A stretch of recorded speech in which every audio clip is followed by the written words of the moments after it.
Hello and welcome to part two of creating a virtual environment using Pyware, Screencast-o-matic, and iMovie. Quick recap in case you didn't watch part one or just to kind of set up part two. And I believe the series will be three parts. I came up with this idea of finding a way to connect with fans in a new, exciting way, kind of hyping and really out of necessity of COVID and how we found ourselves this fall. Went ahead and pushed through and created this virtual environment experience of watching a Nebraska Cornhusker pregame show with the marching band. And so these were the questions I started asking when I started developing this idea. And I covered these in part one. In part two, we're going to be looking at how you can use Pyware's animation capabilities to make this come about, creating the actual environment so it looks like you are in the particular venue, and then also using Pyware's capabilities to give the viewer different vantage points and trying to heighten the experience rather than just being one, overhead shot, maybe from what would be in a blimp or at the top of the stands or up in the press box or whatever, but actually changing things around so that you're viewing the show from different perspectives.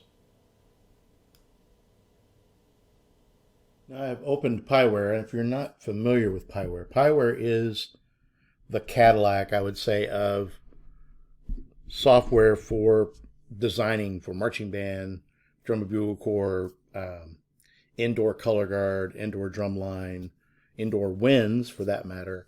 It just does so many things that help the designer and the performer. And so this is the actual file for part one of the virtual pregame.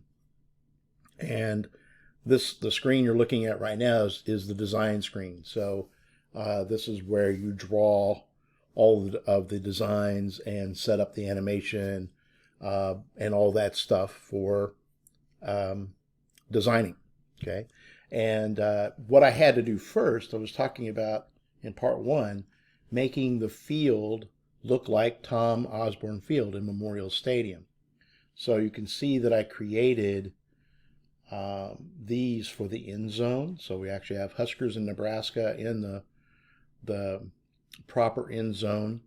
And I did those in Word years ago, about 7 years ago. And still they don't match up the way I would like for them to. The green doesn't match the background of the rest of the stadium. So something I'm going to be working on going forward is the actual surface of the field, how it looks in Pyware, so that it's even better at matching the actual surface. And then I also created the red in the middle of the field. And you can see the grid with the yard lines all set up, and here are some performers that have been charted onto the field. And even the front ensemble, the people that don't march but they play percussion off on the sideline, they're here, and that is the accurate number of people and in the right order. So it is. I'm trying to make it as realistic as possible. These coordinates that you see up here represent dance and cheer, or dance and cheer squad. The field is labeled the way it is in Memorial Stadium. It says Tom Osborne Field on each side. Another detail that's not on here is the Big Ten logo that goes on the 25-yard line on each side. I've not done those. So that would be something else in this next iteration of this whole thing, would be adding those in there. And we've only been in the Big Ten 7 years, and I still haven't done that. But I'll get time, and I'll get that taken care of. The other portion of this in creating the actual environment, now this is what's called real view. So this is not a screen that you use for designing, but it's a screen that you use for viewing the design as you're working on it or as you complete it in Pyware. And so we have the surface of the field looks like a football field, and you can change how this looks. I mean, we could go into a lot of stuff in Pyware, but I'm just trying to give you the highlights. All right. If I back this out, see, I can change the angle of what we're viewing. These are all separate JPEG images, and we'll look at that in a minute. So we have East and West Stadium. Let me do this. So now you can see the inside of West Stadium. You can see the outside of East Stadium. And that particular JPEG needs to be adjusted. That's not lining up the way it should. And then what I did is I used the same JPEG over and over again to represent North Stadium and South Stadium. And I turned them into cubes. These are flat panels. In the software, you can tell it, hey, use this JPEG, use it as a flat panel that is so many yards tall, all right? Or it can be flat like these on the field. And then you can tell it to make it a cone or make it a cylinder or make it a block, all right? And so these are blocks or boxes. And I did that because I felt like it took up more space. And when you look at it from this viewpoint, it just looks more solid, and it helps with giving more dimension. And so that's why I went with that. I found all these images on Google. I've tried taking my own pictures inside the stadium, and it just never worked out. And so I found these a few years ago, the East and West inside images, and I've been using them for several years. And then just recently added the North and South.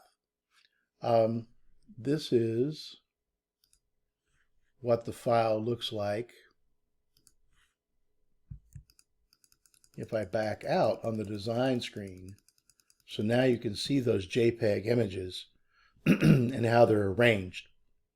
And this was something that I just discovered when working on this project, is that to get the two images back to back, okay, because the images, the JPEG images only have one side on them. So there's one on the west side for the inside of the stadium, and then there's a separate JPEG for the outside of the stadium.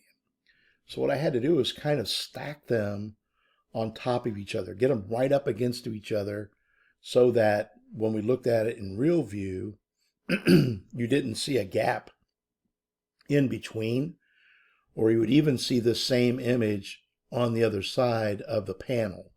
It just replicates this image on either side.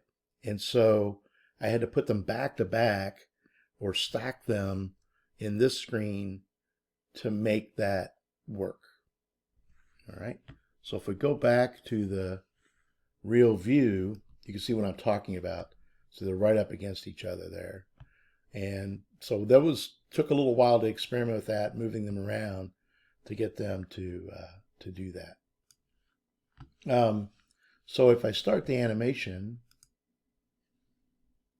you'll be able to see, I'm going to have to adjust something here. Bear with me a second. Now we're back. You can even see, I always thought this was funny too. They actually, Pyware cast a shadow. So this looks like it's an afternoon game. The sun's on the west side of the stadium, and you're getting this shadow on the field, which we do during afternoon football games. And so it's really pretty cool the way that sets up. So what I did was I used the features in Pyware for animation. There's a menu here where you can set up your camera angles and tell it when to move to a particular camera. It's like being a director, all right, for a TV show or a film. Go to camera 2, go to camera 3.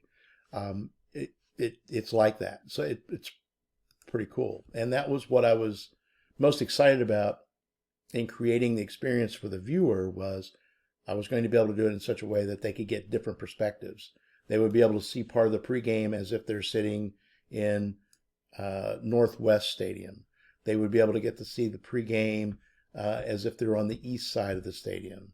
They could see pregame from the north, looking down the field. All right, and you can even set it up to where the camera is on one of the performers, so you're getting the experience of actually being on the field. And then you could also do split screens, and so you can let's see here. I'll go ahead and do that right now, I think. Yes. So right now it's on Skycam. If I add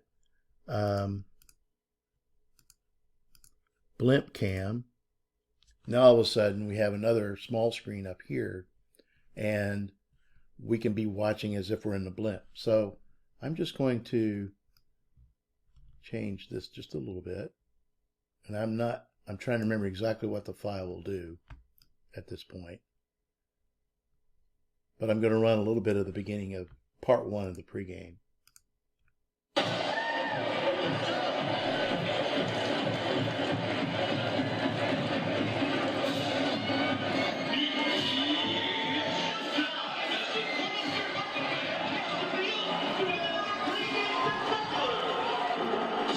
So you can see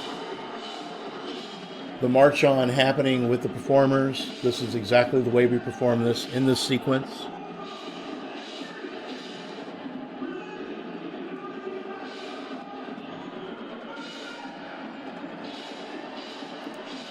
Okay, and then that soundtrack is from an actual pregame performance. So you're getting the live stadium, you're getting the live announcements.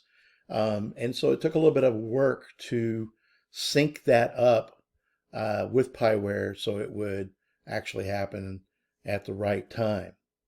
So that's kind of an intro starting how the animation features in Pyware, how I used those to set this up. In part 3, we'll talk about some of the other animation features in as far as catering the look of color guard equipment, and then also movement of the actual performers. We'll look at that a little more, and then we'll look at changing perspectives and how that was used. All right. Thanks for joining me. Please leave a comment or question. Be glad to hear from you. Thanks.